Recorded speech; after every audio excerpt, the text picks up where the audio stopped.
ठंड में 10 बहू का पेड़ों की जड़ों में मोहल्ला। सभी मोहल्ले के परिवारों ने अपना घर बनाने को एक एक पेड़ चुन लिया, जिनको चुनने के बाद उन्होंने फावड़े लेकर खोदना शुरू किया। हाँ, इस तने को ऐसे ही खोदो और इसमें अपने निकलने लायक जगह बनाकर नीचे जड़ को घर की तरह तराश देना। एक तरफ एक बहू मोहल्ले वालों से पेड़ खुदवा रही थी, तो वहीं दूसरी तरफ, सुनिए पूनम जी, हम ये लकड़ी तो ले आए, अब इससे जरा फर्नीचर बनाना बता दीजिए।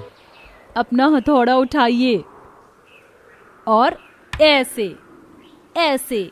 10 बहुएं ऐसे ही अलग अलग कामों में लगी हुई थी। कोई पेड़ खोदना बताती तो कोई सामान बनाना, और कोई सभी को खेती करना सिखा रही थी। ऐसे ही काफी देर तक चला, लेकिन पूरा मोहल्ला ही ऐसे पेड़ों को खोदने में क्यों लगा हुआ था। चलिए थोड़ा सा पीछे चलकर चलते हैं। ये लीजिए मालकिन, कितनी सर्दी है। ओहो, सच में बहुत ही ज्यादा सर्दी है। इस बार तो ऐसा लगता है जैसे कि गांव में बर्फबारी होगी। मालकिन ने ऐसा बोला ही था कि तभी उसी के घर में काम करने वाली एक और नौकरानी वहां पर आई, जो कि दूसरी नौकरानी की ही देवरानी थी। रश्मिका भाभी, वो त्रिशा बोल रही थी कि आज शाम को क्या बनाएं, यहाँ से जाते हुए लेकर चलेंगे। अरे तारा सुनो, तुम सभी एक काम करो, आज तुम 10 बहू जल्दी अपने घर काम से लौट जाओ। आज सर्दी बहुत है, ऐसे में ज्यादा रात को जाओगी तो और सर्दी लगेगी। मालकिन ने ऐसे बोलकर 10 की 10 बहुओं को आज जल्दी काम से घर को भेज दिया। रश्मिका, तारा, दिव्या, त्रिशा, माधुरी, सुलेखा, रिधिमा, पूनम, किरण और गौरी 10 एक ही गरीब परिवार की बहुएं थीं, जो गांव के मुखिया के घर में काम करती थीं। सर्दी बहुत ज्यादा थी और ऐसे में मोहल्ले में रहने वाले हर अमीर और गरीब इंसान की सर्दी से हालत खराब थी। 10 बहुएं भी मोहल्ले से घर को ही जा रही थी कि तभी उन्होंने देखा कि आसमान से बर्फबारी होने लगी। अरे नहीं भाभी, जरा देखिए, बर्फ गिर रही है। जल्दी करो, ये बर्फबारी कब तूफान में बदल जाए कोई नहीं जानता। जल्दी जल्दी से घर चलो, माँ जी वैसे भी अकेली हैं। रश्मिका की बात सुनकर सभी बहुओं ने तेज तेज कदम बढ़ाए और चलते चलते वो एक जंगल में पहुंच गईं, जहां पर उन्होंने एक जल्दी से एक पेड़ का दरवाजा खोला और वो उसके तने से होती हुई उसकी जड़ में आ गई, जहां पर उनकी सास उनका इंतजार कर रही थी। आ गई बहुओं, मैं कब से तुम्हारी राह देख रही थी। जानती हो बाहर बर्फबारी शुरू हो गई है। ये लो, मैंने चाय बना ली थी, गर्मा गर्म चाय पी लो। माँ जी जानती है हमारा घर तो बहुत गर्म है, वरना पूरा मोहल्ला गांव का ऐसा लग रहा है जैसे हम जर्मनी की सर्दी झेल रहे हो। सही कहा बहू, बहुत सर्दी है। भगवान बचाए सभी को इस कड़कड़ाती सर्दी से। हम लोग तो इस पेड़ की जड़ में आराम से रह रहते हैं, लेकिन जरा मोहल्ले वालों के बारे में सोचो, बेचारे कैसे कैसे गुजारा करते हैं सर्दी में। सही कहा माँ, बर्फ गिर रही है बहुओं। अब मैं तुम्हारी एक नहीं सुनूंगी। अब तुम लोग बस काम पर नहीं जाओगी। जब तक ये सर्दी कम नहीं हो जाती तब तक मैं तुम्हें काम पर नहीं जाने दूंगी। गंगा ने अपनी बहुओं से सख्ती से मना कर दिया। बहुओं ने भी उसकी बात पर गर्दन हिला दी और फिर अगली सुबह 10 में से एक भी बहू काम पर नहीं गई। सुबह को जब बहुएं अपने पेड़ घर में से बाहर आई तो उन्होंने देखा कि सभी तरफ बर्फ ही बर्फ थी। ओह भाभी, ये तो रात ही रात में बहुत बर्फ पड़ी है।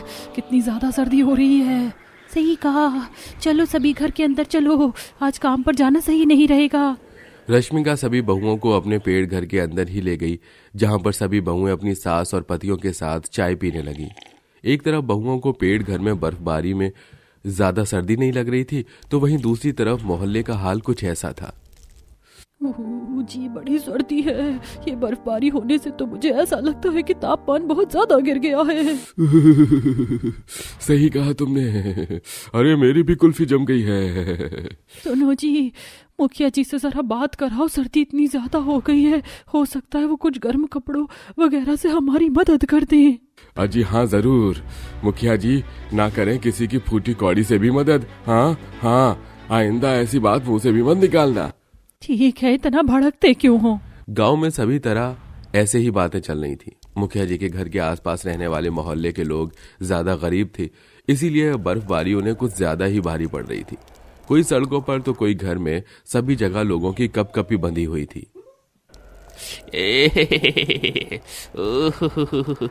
हे भगवान, अरे बहुत सर्दी है।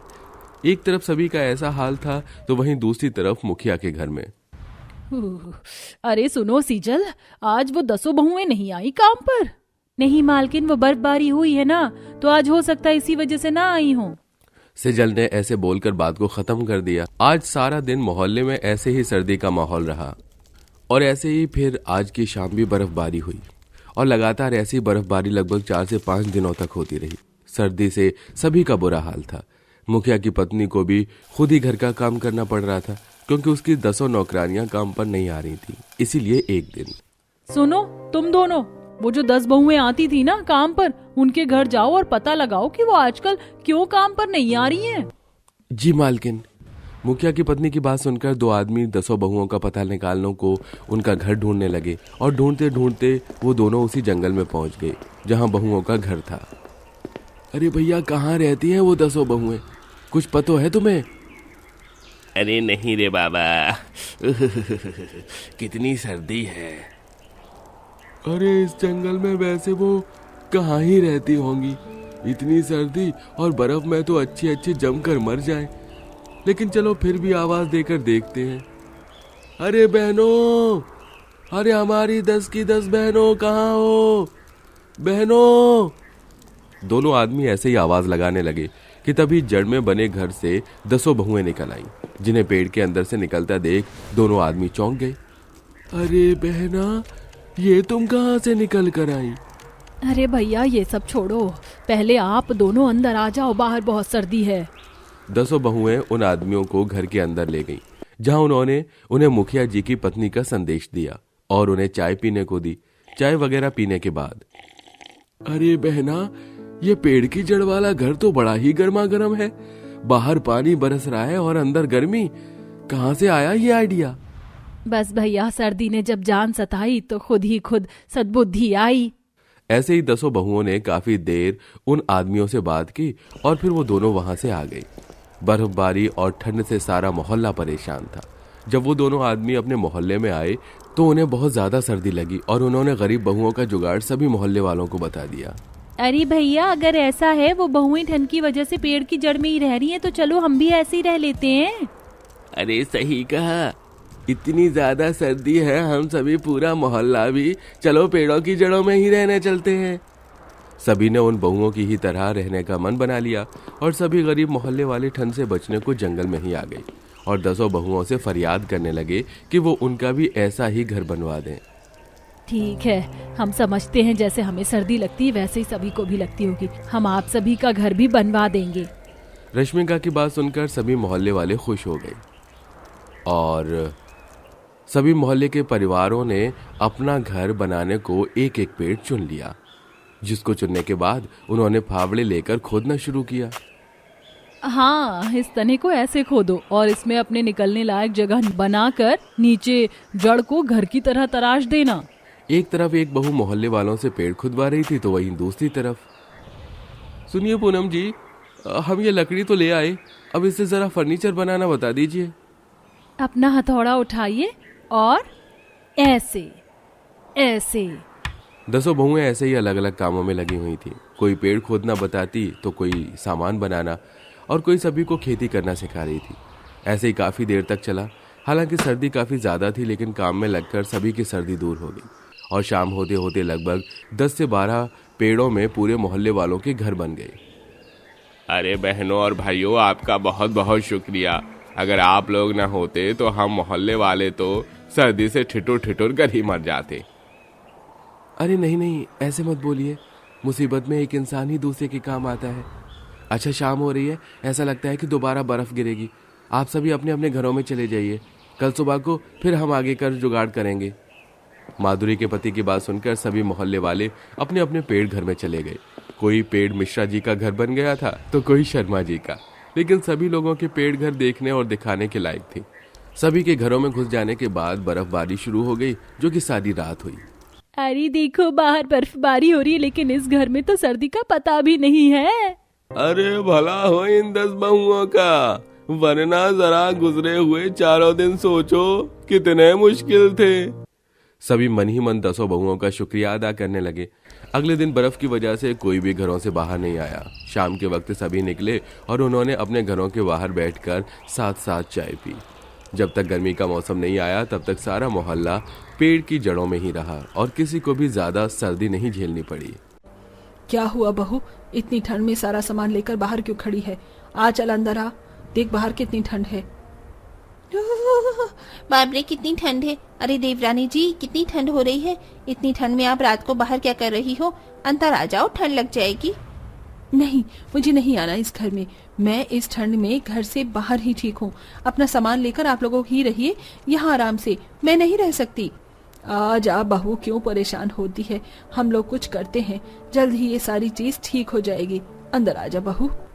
सभी लोग घर से बाहर ठंड में कांपते हुए गरिमा को घर में आने के लिए बोल रहे होते हैं।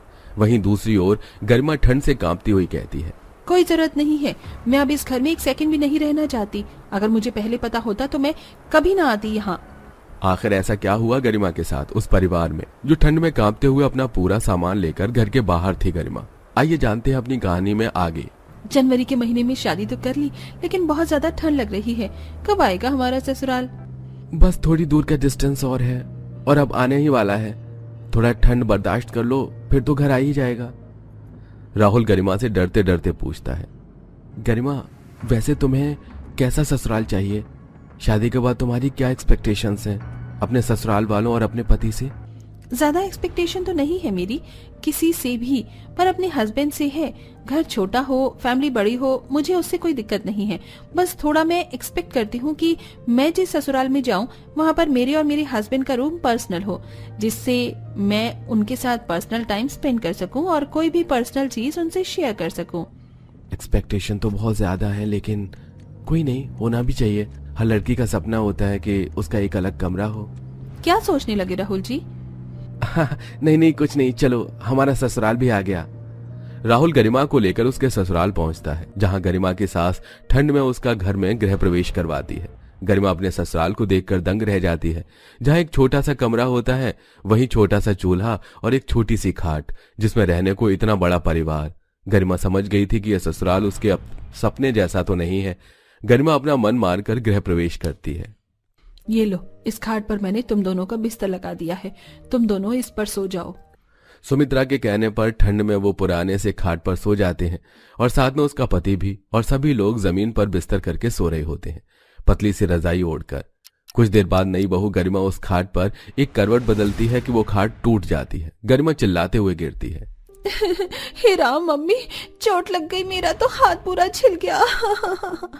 ओह बहू, ज्यादा चोट तो नहीं आई ना? इस खाट को भी अभी ही टूटना था, गरीबी में आटा गिला। रुक बहू, मैं अभी तेरा बिस्तर यहीं जमीन पर लगा देती हूँ। सुमित्रा जमीन पर एक पतली सी चटाई बिछा के और एक पतली सी चादर उसको ओढ़ने के लिए देती है। जनवरी के इस कड़कड़ाती ठंड में गरिमा अपने पति के साथ उस पतली सी चादर में सो जाती है। कुछ देर बीतते ही कि गरिमा की नंद प्रिया उसके बगल में आकर लेट जाती है और उसकी चादर को खींचने लगती है। तभी गरिमा उठकर बोलती है, तुम यहाँ मेरे बगल में क्यों लेटी हो? और इसी चादर में तुम भी सोओगी क्या? हाँ भाभी, मैं भी आपके साथ इसी चादर में सोऊंगी। मुझे बहुत ठंड लग रही है, और ये चादर उस चादर से थोड़ी बड़ी है, और हमारे घर में 2 ही चादर हैं, और उस चादर में तो मैं सो नहीं पा रही हूँ। सब लोग जमीन पर सो गए हैं और मेरे लिए जगह भी नहीं बची, इसलिए मैं आपके साथ इसी चादर में सोऊंगी। ठीक है प्रिया, कोई बात नहीं। हाँ, तुम भी यहीं इसी चादर में बगल में सो जाओ, कोई बात नहीं। पहले तो ये मेरा एक कमरे का ससुराल, जिसमें ठीक से ठंड तो कटती नहीं है, ऊपर से अब मेरी ननद भी इसी में सोएगी। गरिमा को यह सब देखकर बहुत गुस्सा आता है, और साथ ही अपने पति की बात सुनकर भी कि वो जरा सा भी अंडरस्टैंडिंग नहीं है। कुछ देर बाद सुबह हो जाती है और सुमित्रा सबके लिए चूल्हे पर गर्म पानी करती है, सबके नहाने के लिए, और सब लोग उस पानी से एक एक करके नहा लेते हैं। और जब गरिमा अपने कपड़े लेकर नहाने आती है तो वो देखती है कि हंडिया में पानी ही नहीं होता, और तब वो अपनी सास से कहती है, माँ जी, इसमें तो मेरे लिए नहाने के लिए पानी ही नहीं है, सारा पानी खत्म हो गया और अब मुझे ठंडे पानी से ही नहाना पड़ेगा। देवरानी जी, जितना गर्म पानी था वो तो सब खत्म हो चुका है। आपको भी लाइन में सबसे पहले खड़ा होना चाहिए था ना। अब इतनी लकड़ियां भी नहीं हैं कि मैं आपके लिए दोबारा पानी गर्म करूं। आप जाकर ठंडे पानी से नहा लीजिए। गरिमा को इतनी ठंड में ठंडे पानी से ही नहाना पड़ता है। अब गरिमा सबके लिए खाना बना रही होती है। पूरा परिवार जमीन पर बैठकर ठंड में कांपते हुए खाना खा रहा होता है। सबको खाना खिलाते खिलाते सारा खाना खत्म हो जाता है और गरिमा के लिए सिर्फ चावल ही बचते हैं। फिर गरिमा ठंड में उस ठंडे चावल को खाती है। पहले ही से एक कमरे के ससुराल में जगह की दिक्कत तो होती ही थी, अब धीरे धीरे यहाँ पर खाने की भी दिक्कत होने लग गई है। इतनी ठंड में मुझे ये ठंडे चावल खाने पड़ रहे हैं। एक दिन गरिमा को तेज बाथरूम आता है और वो काफी देर से इंतजार कर रही होती है, लेकिन उस एक कमरे के ससुराल में सभी का एक ही टॉयलेट होता है, जिससे उसका नंबर आता ही नहीं है। राहुल, इस ठंड में मुझे टॉयलेट आ रही है और मैं कब से इंतजार कर रही हूँ, लेकिन घर वालों का तो नंबर ही खत्म नहीं हो रहा है। मेरे पेट में दर्द होने लगा है। मैं अब और इस एक कमरे के ससुराल में अपना गुजारा नहीं कर सकती।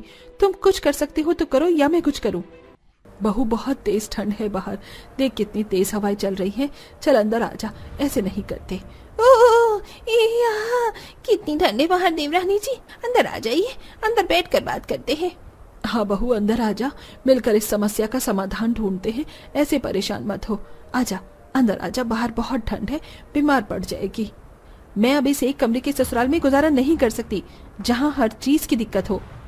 सब लोग गरिमा को सुझा बुझाकर घर में लेकर आते हैं। तब गरिमा सबसे कहती है, देखिए माँ जी, अब हम लोगों का परिवार बढ़ गया है।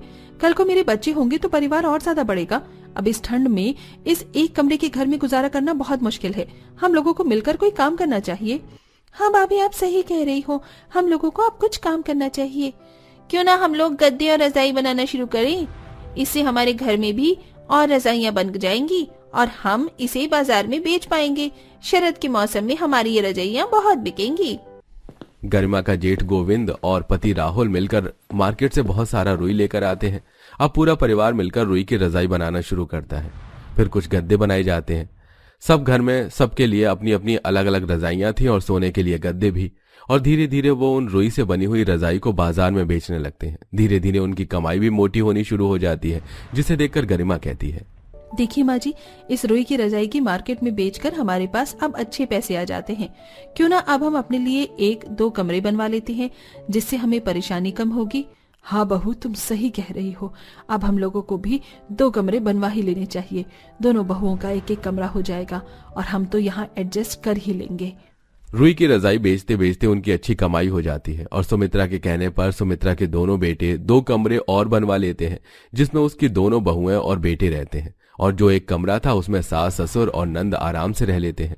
गरिमा को अब प्राइवेसी मिलने लगती है, जिससे वो खुश रहने लगती है।